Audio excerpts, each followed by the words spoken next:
High above a land of dragons and myth, the mountain of Gangkhar Punsam soars almost 5 miles to the sky. For Western mountaineers, it is the highest peak in the world to remain unclimbed. Flanked by a massive buttress, the way to its summit is guarded by a treacherous ridge corniced by wind-driven snow. Gangkhar Punsam promises a test piece as difficult as the Himalayas can provide, and the climax of a dream that began 3 years ago for expedition leader Steve Berry. It was very exciting for me personally getting to base camp after the 3 years of intense hard work and struggle getting the money together for the expedition. And it was very ironic that just as we arrived at base camp, the mists started to slowly clear, and it was like the mountain was flirting with us. She was saying, look how beautiful I am, and look how hard it's going to be.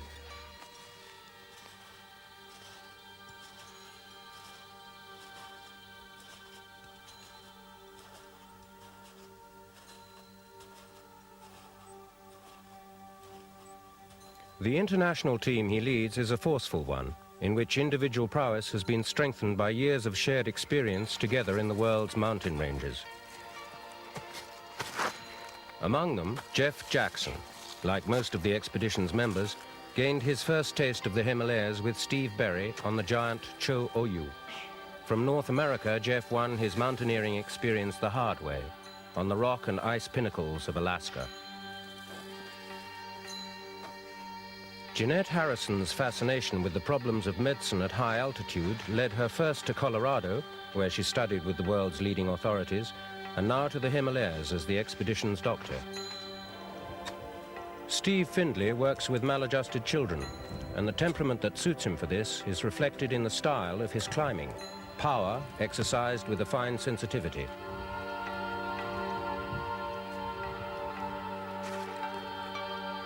The task they have set themselves is a formidable one. First, they must surmount the pinnacle on the right. Beyond, the 4,000-foot ridge that leads to the summit itself has already defeated 2 previous attempts. At the eastern end of the Himalayan chain that divides India from China, Gangkhar Punsam lies in the ancient kingdom of Bhutan. A kingdom almost untouched by the influence of the world outside. It has been inaccessible by road or air for all but the last 2 decades. Its situation is unique. The high, fertile valleys framed and hidden by the mighty Himalaya, the people and their culture have inspired countless dreams of utopia or a perfect way of life, the search for a mythical Shangri-La. The agriculture of Bhutan, like that of its Himalayan neighbors, is shaped by the mountains themselves. But Bhutan, more than anywhere else, has remained aloof from the short-term temptations of so-called development.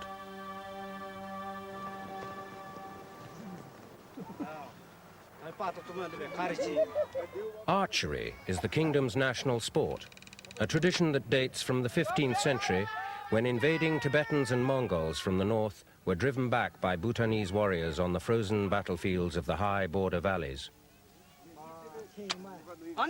Now those far-off days are remembered as Bhutan's 14 monastery districts come together to commemorate the military victories that preserved their religion and culture to the present day.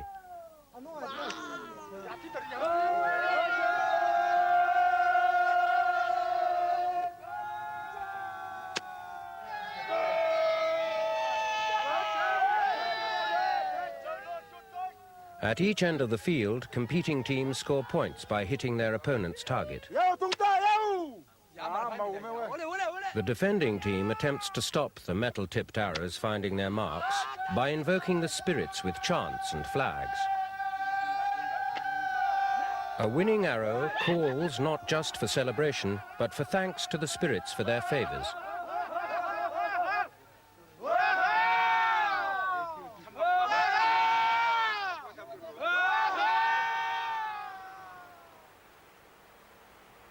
The great Dzongs of Bhutan symbolize the power of religion in dominating and directing the lives of its people.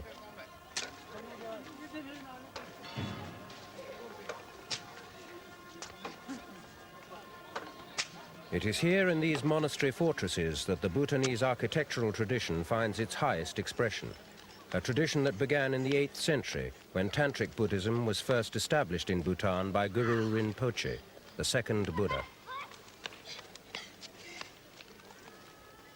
And in Bhutan, the quality of life is measured by values based on that Buddhist tradition which has such a profound effect upon every aspect of its people's existence. In this country where crime is virtually unknown, religion is never far beneath the surface.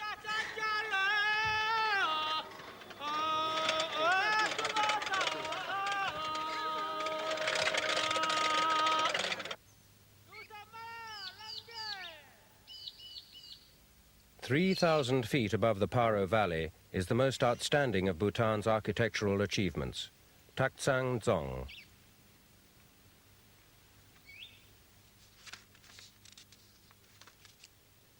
According to legend, the Guru Rinpoche flew there from Tibet on the back of a tiger in the year 747, thus giving it the name Tiger's Nest. The cave from which the Guru spread Bhutan's Buddhism is where the original monastery was built. Today it is a site of great religious significance, a place of pilgrimage and meditation.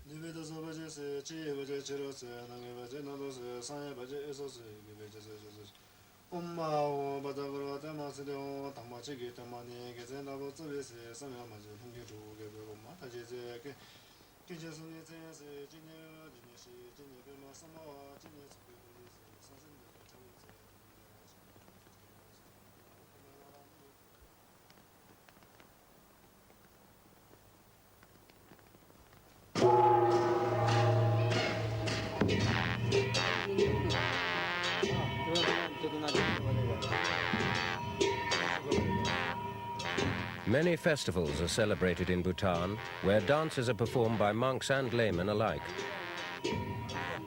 The Dance of the Black Hats is one of the most beautiful of these dances.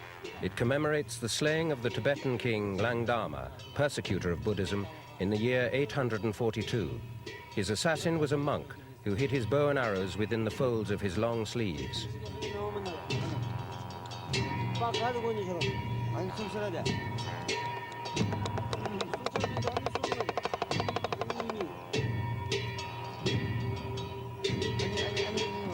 For the Bhutanese, these festivals are unique occasions to prove their religious fervor, but also, decked out in their smartest clothes, to exchange the latest news.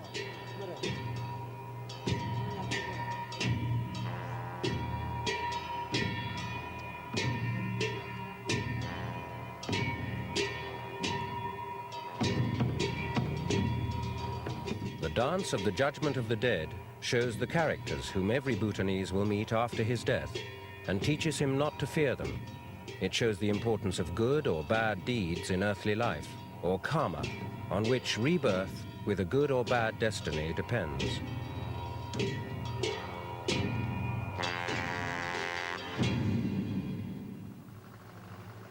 From the Bhutanese capital of Thimphu, the team leaves for the mountains. A road, recently completed as part of an Indian government aid project, takes them as far as the Bumtang Valley. At this roadhead, the expedition will pick up the supplies they need for the approach march. Steve Berry. After only 3 hours from Thimphu, we came across this huge roadblock with hundreds of tons of the cliff just collapsed onto the road. I felt immediately that, well, we could be here for 3 or 4 days and the delays could go on and nothing would happen and people would not clear the road quickly enough. And I felt an urgent need to get on and get things done. More delays. So when they have to blast the big ones here, when they blast the big one, the other big one is going to come down. So it's going to take some time. We can just, if they can blast it slowly, if you can just cut off this much out here, then we can pass through. So there's no alternative. We have to get this blasted out of the way. We have to open this road. So we might be stuck here for 2 days. Yeah. Fortunately, help, in the form of an Indian government road gang, is not that far away. Do you think you'll be able to clear this? Yeah. It'll take you 3 hours. Are you not afraid that the rest of the cliff will come onto the road? How many sticks of dynamite will you use? Small. Small one.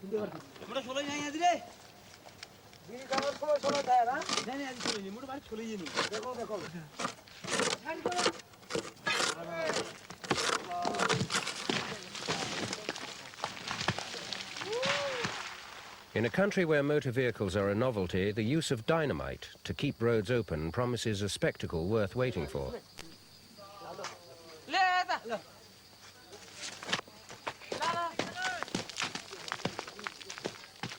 Clay is used to pack the dynamite and intensify the effect of the explosion.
By nightfall, the way through to the roadhead is clear.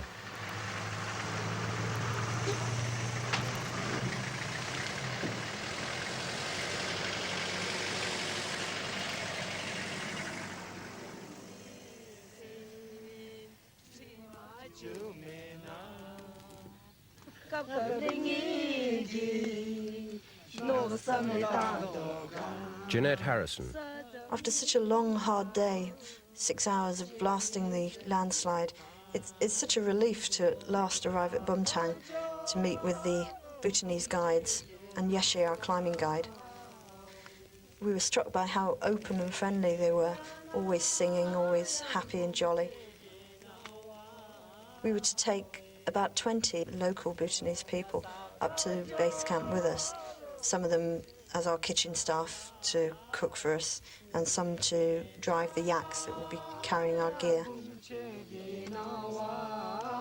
Before they leave for the mountains, however, Bhutan presents them with another opportunity to taste the richness of its culture.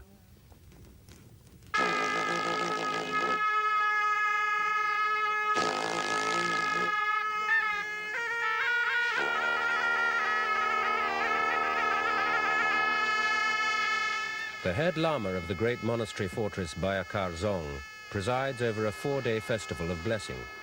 For those who attend, it is a cleansing experience that improves karma, their journey through the cycle of reincarnation. And for Jeff Jackson, a further opportunity to enjoy the open-heartedness of the country's welcome.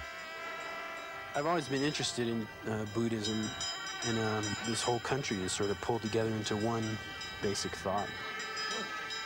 The people are a lot more friendlier and more responsive to you as a foreigner, not so just in awe, which I thought might be the case. And it's just a beautiful country. It is that Shangri-La image of just rolling hills and unspoiled wilderness. It's amazing.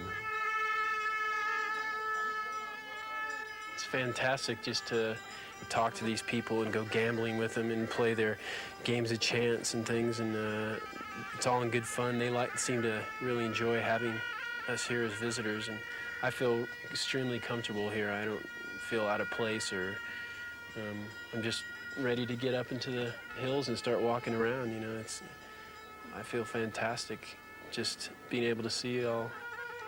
Tomorrow it's all gonna really start for us.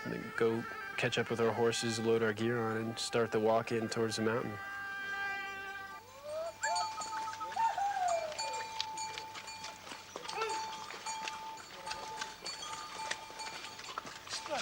From Bumtang, their path takes them north to the mountains. Local guides lead them into uncharted terrain. For the first 2 days, they will take horses. Then in the high country, they will transfer their baggage to yaks.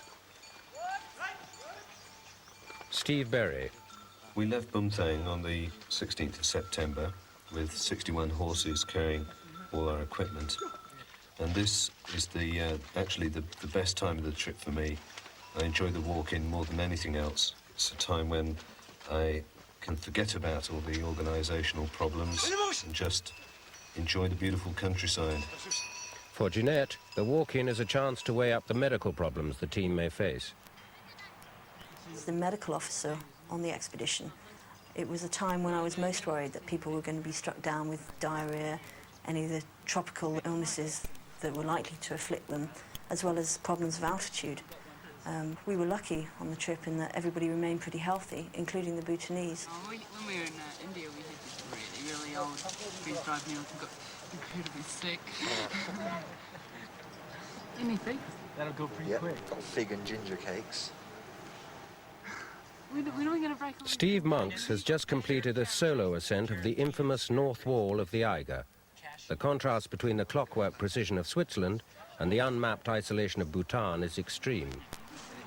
The country itself is so much less developed. I mean, it's still wild. And I mean, I find that really intriguing. I mean, it's unexplored as well. I mean, you have maps into, you know, any of the other places I've been before. You don't need to rely on the local guide to tell you which way to go. It's so easy to get lost here. If you got separated from people, you wouldn't know what to do.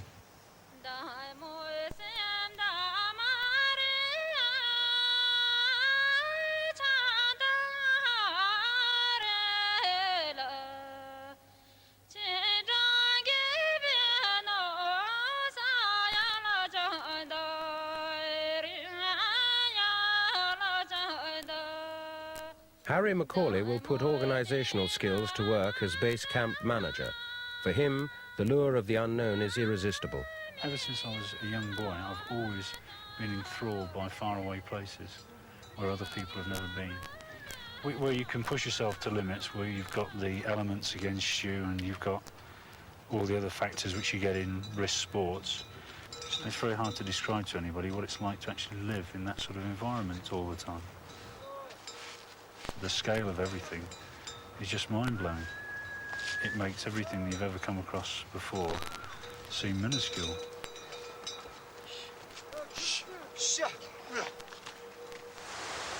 Beside the river, a hot spring erupts where the deep valley has cut down to intercept an underground stream, warmed by heat from the Earth's core. I don't know about you, Harry, but I reckon those last 2 days were too hard. They were too long. They're much longer than anything we It ever... wouldn't have been too bad if we were expecting them, but the hour and a half was just on and on and on. Hour and a half after hour and a half. It was just 4 hours, wasn't it? An hour and a half. You actually misled us yesterday. It provides welcome relief for aching limbs, and the expedition's first break for 5 days. New Zealander Lydia Brady made her mark with audacious ascents of the great rock climbs of North America's Yosemite Valley. She has committed herself to a life of adventure. If the feeling of, I suppose, power over your environment is something that I've become to appreciate, especially over the last couple of years where I'm strong enough to climb a mountain on my own, and I'm strong enough to get myself out of situations. That's one of the biggest emotional triggers that I've discovered in the last couple of years. It's kept me going and climbing. First of all, you're learning, and you just think, oh, well, you know, after I've learned it all, I'm just going to be going up and down mountains all the time. But then you suddenly realise that there's more and more epic situations that you could get yourself into. But as more experience you get and the older you get, the more capable you are of getting yourself out of those situations. So here you are in a position where you can get in a place in the world, a situation in the world, a moment or a time or a situation of danger, that hardly anyone else in the world can ever experience, and you know that you can get yourself out of it. The fast-flowing rivers of the Himalayan foothills demand respect. A previous Japanese expedition crossing this bridge lost the yak, which was carrying all their money. Its body was recovered below the gorge. Of the money, there was no trace. Steve Findlay is one who welcomes the rigours of the approach march. People have said that the walking is hard, and I guess it is hard. But in some ways, I'm quite glad of that. I certainly feel very fit at the moment after humping a 40-pound pack over a 15,000-foot pass. I feel pretty positive about the mountain, actually. Look, it's a beautiful route. You've got a good team of people here who get on well, respect each other. I think we can do it.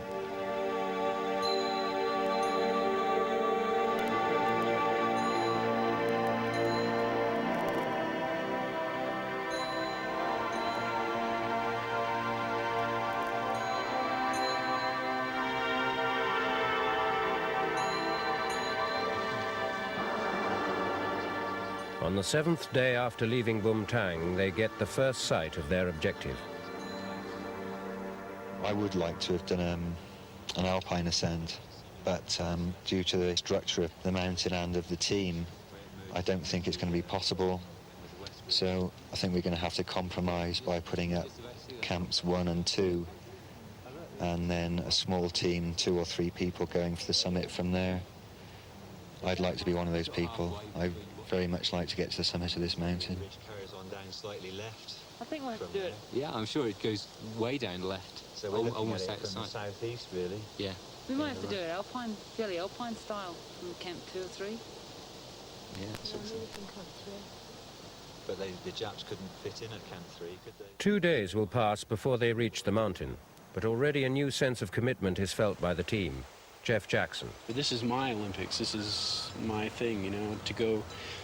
Here's my chance to come to an unexplored country, go to a peak that hasn't been climbed at all. No routes have been put up on it yet, and to do a new route. I'm definitely not out to kill myself. I don't have any kind of death wish or anything like that. I want to come out of this as healthy as I can. I have no idea how difficult it might be, if we can do it for sure, whatever. Everything points to the fact that we'll be able to, but this is like my creme de la creme or whatever, you know. This is a good chance for me, because there's not many places like this left in the world.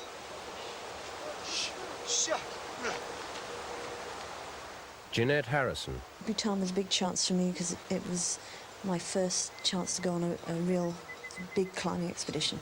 Before that, most of my climbing had been on primarily medical research expeditions to study high altitude and acclimatization, and the climbing was just sort of an added extra.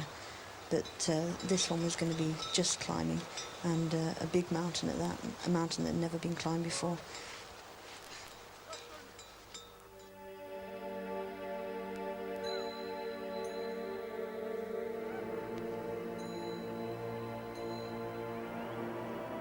On September the 24th, base camp is established on the col at the head of the Mangda Chu Valley, and the storm clouds of an approaching front move in.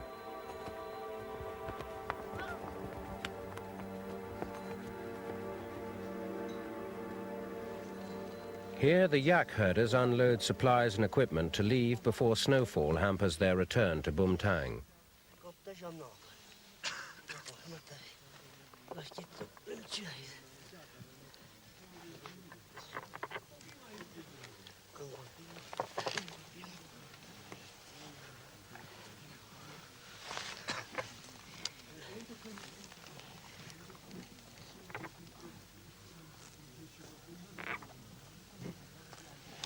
The next day, it becomes apparent that the immediate practical problem is food.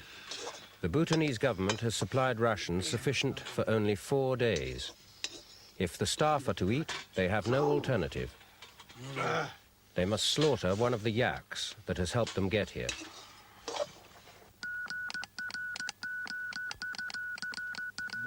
Bhutan Tourism Thimphu, this is Yishi at Gangar Pinsum Base Camp.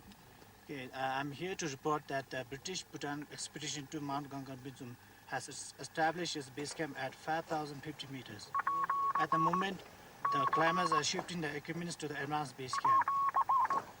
The way lies across the moraine, a shifting, treacherous mass of glacial rubble and ice. Harry Macaulay. Steve and I were the first couple to get up to Advanced Base Camp and erect a tent and dump some stuff. Funzo was amazingly fit and agile at crossing the moraine. Steve and I took a bit of time getting used to it.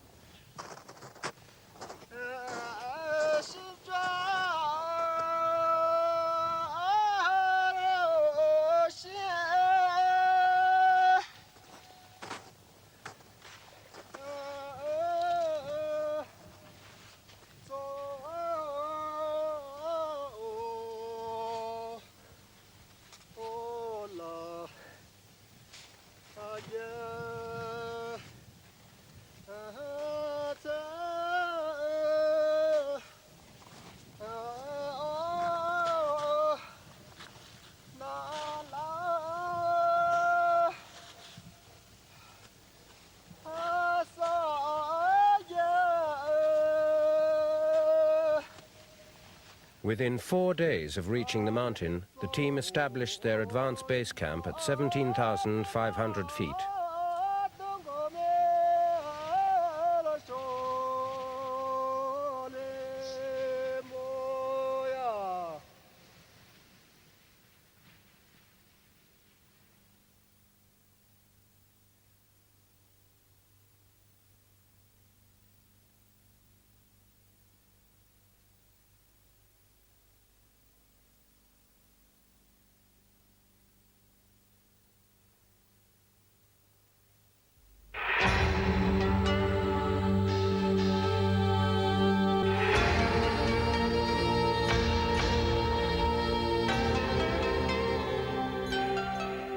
Stephen Berry, 30th of September. Our first day's climbing on the mountain. It's great to get going. Steve, Finley, Lydia and myself planned today to do a reconnaissance just to find the best and safest route up onto the main ridge itself. The diagonal line that we're going to take looks pretty easy, Steve. Yeah, most of it. Top's pretty steep though. We might even find the remains of the Japanese and Austrian ropes. The Japanese ropes from 1985 won't be much use. But the Austrian ropes are only a couple of months old, and we're hoping that as long as they're not too buried in ice, we'll be able to make good use of them. The weather's looking quite good too, so it's really good to get going.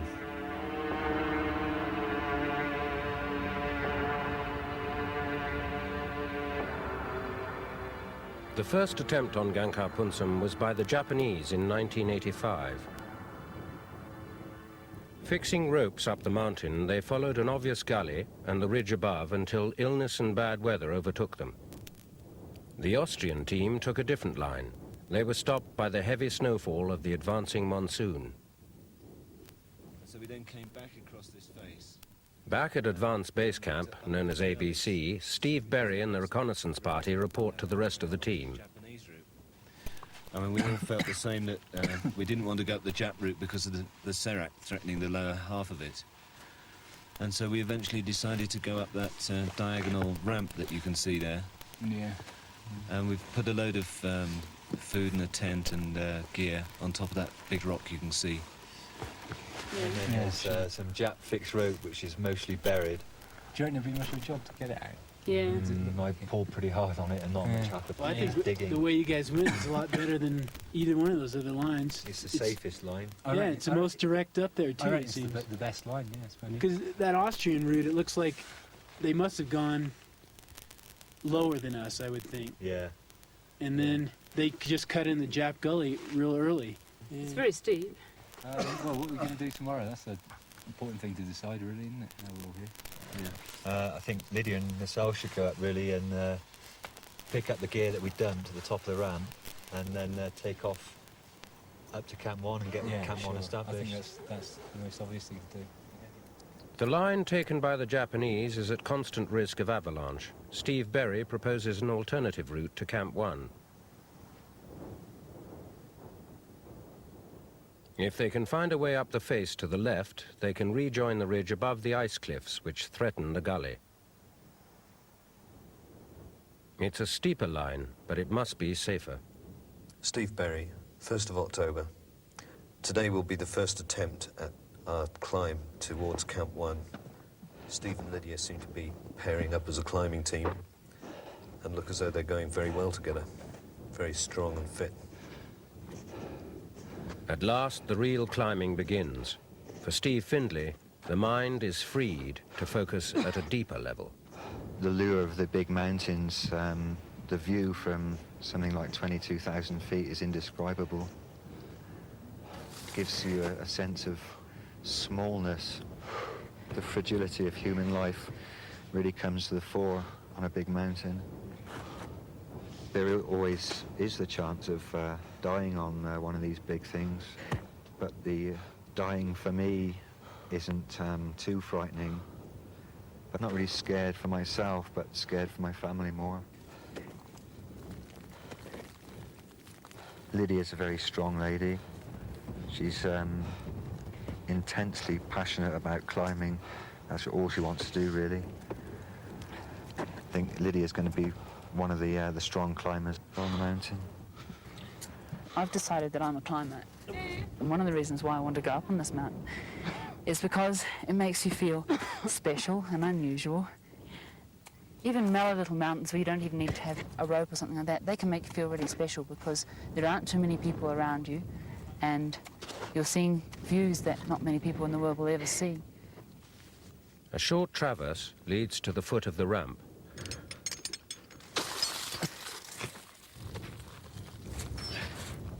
The ramp gradually steepens up to vertical snow, fairly insubstantial snow, which makes it quite hard going. And then at the top of that, you top out onto a lovely little ridge from what we call the lunchtime spot, which is a slab of rock sticking out with superb views down to ABC.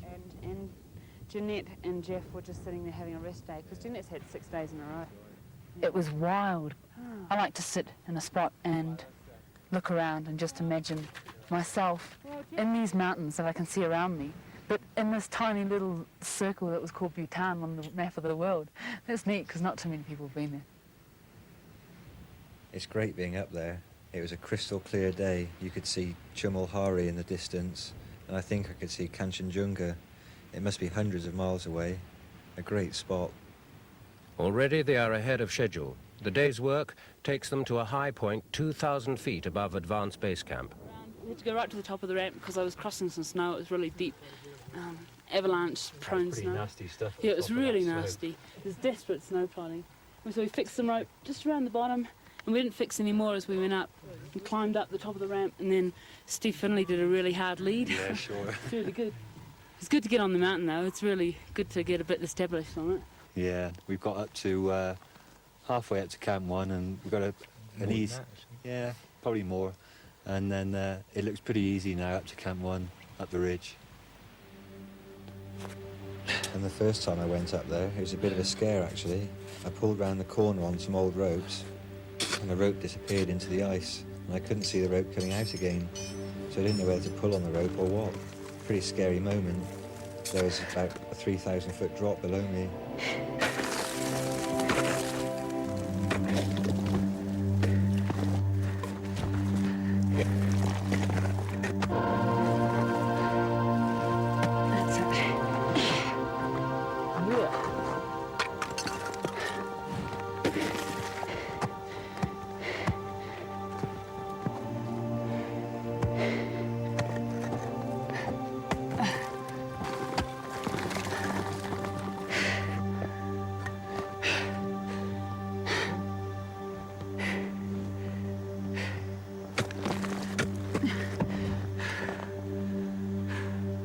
I'll face you a bit.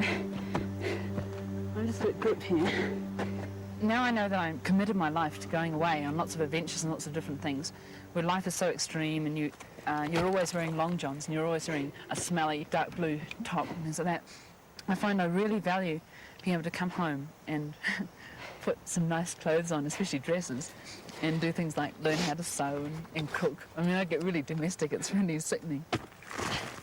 I suppose it's creating a situation where you're comfortable and you're warm and you're not in dire stress. You just feel special. You just feel tough and exciting. Beyond the ice cliff, Steve Findlay and Lydia are confronted by a band of steep rock. Here they find the ropes fixed by the Austrians, but unwilling to trust them, Steve climbs an independent line to reach the ridge. Above, although the climbing is straightforward, a new problem makes itself felt. Winds, gusting at 60 and 70 miles an hour, make further upward progress extremely difficult.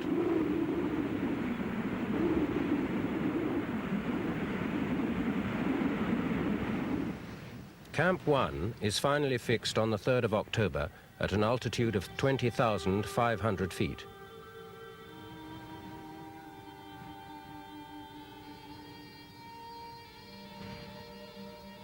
As the team extends itself on the mountain, other hazards arise. Jeanette Harrison explains. The higher the altitude, the more chance it is that people are going to develop altitude sickness, and not just the symptoms of acute mountain sickness, the headache, nausea and so on, but more serious complications, pulmonary edema or fluid on the lungs, where people become very short of breath, develop a serious cough, may cough up blood, and have to descend quickly if you're going to prevent fatal complications of cerebral edema, which is fluid around the brain, leading to coma, and if nothing is done, in other words, if they don't descend in a hurry, then they will eventually die. At this sort of altitude, it's very difficult to move around. You get tired very quickly. And so all of us were taking turns going up and down to Camp 1 during this period, carrying loads to acclimatise properly. To coordinate these movements effectively, good communication is essential. Steve Berry at ABC to Camp 1. Are you receiving me? Over. Yeah, we're receiving you, ABC. How are things down there at the moment? It's pretty windy up here. Over. I'm surprised you haven't been blown off the side of the hill, actually. It looks as though there's a whole load of bad weather moving in, and it's going to be snowing again before too long. Over. Well, Jeff and I are going to press on for Camp 2 tomorrow and just hope the weather holds. Can you see the others on the hill? Well, I can see somebody coming down the snow cone, and I can see somebody on the Japanese gully. I can also see Jeanette. Yeah, I can see Jeanette going up the ridge towards you. And confirm Steve Finley and Lydia are returning to ABC for a rest. I'll bring up some more food tomorrow. Over. It's 3 days since Steve and Lydia left Advanced Base Camp to make their big push. Rest is now vital to build the fitness they will need higher on the mountain. Well, how'd it go? Oh, I just got down from Camp 1 today. Set at Camp 1 the day before yesterday. Yeah, we were going to come down yesterday, but Steve Monks arrived with a load just as I was going to leave. And he said, well, rest and hang out and get acclimatised and do some more work tomorrow. But today I'm stuffed, absolutely wasted. Had nothing to eat or drink yet. Well, what did you gain yesterday? Just Acclimatisation. Just acclimatisation. We just hung out. Sorted at Camp 1. Yeah, dug it out a bit more. It's a bit hard to find though. Jeff came up bringing a load up yesterday in whiteout conditions and went straight past the tent, left a load up above us, and we couldn't see. He was wandering around the whiteout and he lost the fixed rope 3 times and he fell off the edge of the mountain and all sorts of epic things. So what's the plan from here? Well, we're going to have a couple of days rest and then we'll go up again and whatever needs to be done we'll do.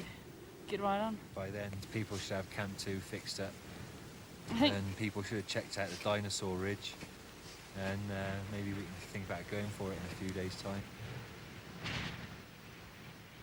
From Camp 1, the route lies over the snow dome. Beyond, the Dinosaur Ridge bars the way to the proposed site of Camp 2, the base from which a summit bid would be launched. Its crest, bristling with massive cornices of wind-blown snow, the ridge resembles the armor-plated back of a prehistoric reptile. From Advanced Base Camp, it looked straightforward.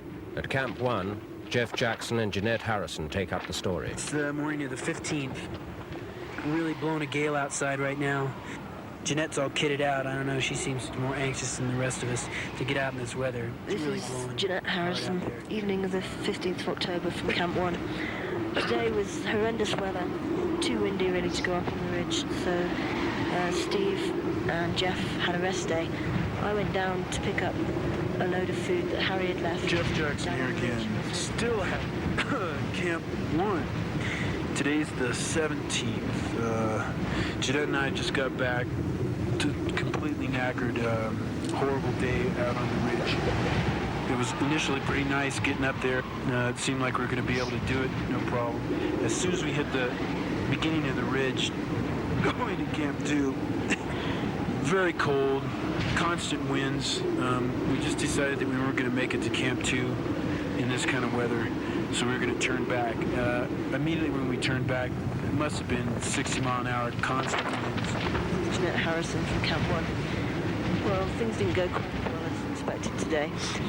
But now we're back and cozy in our tent, and hopefully we'll be able to fix out the ropes all the way to Camp 2 tomorrow. Steve's not feeling at all well. I think it's probably mild altitude sickness.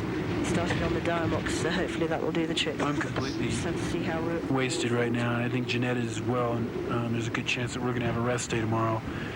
And Steve Monk's feeling a lot better. Him and Steve Berry might be able to go up and go the rest of the way to 2. The high winds of winter have arrived, a month before they are expected. A savage storm forces Steve Berry to order the climbers off the mountain.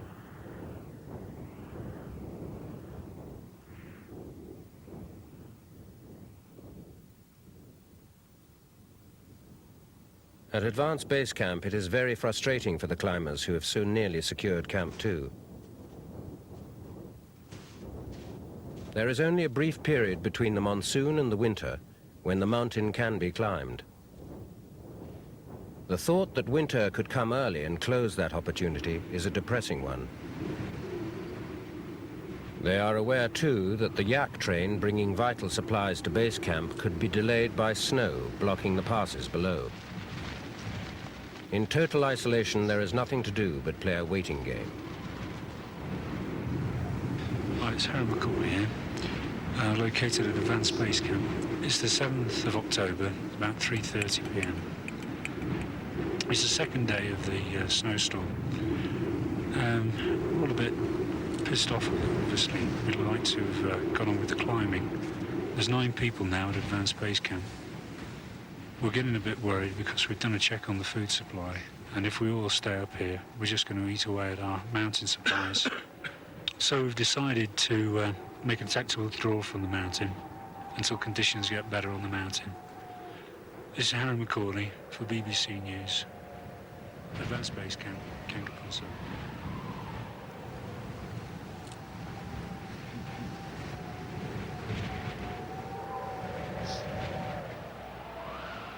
On October the 12th, the sky clears, though the snow plume from the summit shows the wind speed is increasing.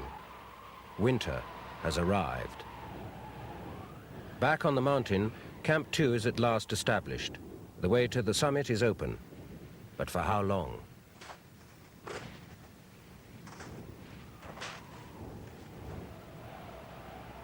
The push is now on. The task, to rebuild the pyramid of supplies and climbers on the mountain. The plan is to place as many climbers as high on the mountain as possible. Then they will go for the summit alpine style, carrying all their needs for survival on their backs. At Camp 2, they are poised for the final assault when Harry McCauley relays the bad news from Thimphu. Hello, Camp 2. This is Advanced Base Camp. Are you receiving me? Over. Hello, Harry. We read you loud and clear. It's pretty calm up here tonight. What's the news on supplies? Over. The yaks are unable to get through due to the heavy snows lower down, and there will be no yaks in the future. The radio operator and base camp crew We'll have to return, or will return, to Bumtang in 4 to 5 days, with or without us. Over. We expected this problem with the food, Harry. But Thimphu can't just tell us to pull out because of it. If the Bhutanese want to leave, then... It's up to them, just let them go. From up here, it looks like we've got a good chance of going for the top in a few days, H. We've got enough food up here to keep us going. All we need is 5 days. Just 5 days, H. 5 days of good weather. Winter is closing in, and their supply train is cut off. Base camp rations are down to rice and 1 pot of jam. Logic dictates retreat, to abandon the mountain and head for the valley below. But it's taken 3 years to reach this point. they choose to go for the summit. Jeff Jackson here, Camp 2. The wind is just gusting and blowing almost constantly. Real distressing, this weather. It's the 20th now, and we've only got about, at the very, very outset, till the 29th, we have to be running down this mountain and getting out of here. This is Steve Monks here, recording at Camp 2. 22,000 or so, we're up here, and we were feeling the effects of the altitude. And just, it's the waiting up here, waiting for the weather to improve so we can get out. Mentally, it's just so draining of your reserves, of your determination. Just wears you away.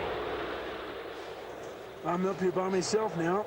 Being the 21st, we need to get going if we're going to get to the summit on this thing. That's all there is to it. I'll probably stay here tomorrow and the next day waiting for some people to come up.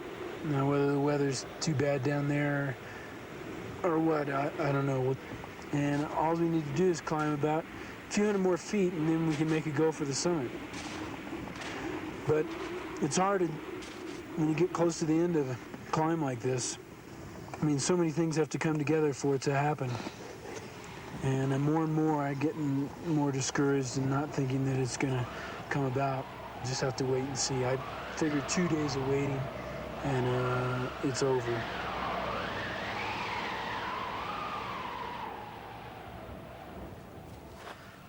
Stephen Berry, 24th of October. We've had to give up the climb. The weather has finally cheated us. We've done everything right over the last 3 years. Every piece of the jigsaw seemed to have fitted together perfectly over that time, but the last few pieces of that jigsaw have just been blown away in the wind. We'll have to wait now for the Indian Army helicopters to evacuate us from base camp. It's invariable that people ask you whether it was a waste of time if you don't get up it, but it's not true at all. So we didn't conquer our mountain, but we lived with her for quite a while, and she gave us some experiences that none of us are likely to forget very quickly. The only battle is not really against the mountain, but within ourselves, to push ourselves and to see how far we can push our own limits. The mountain's really just passive. It's a vehicle to see what we, as human beings, can achieve.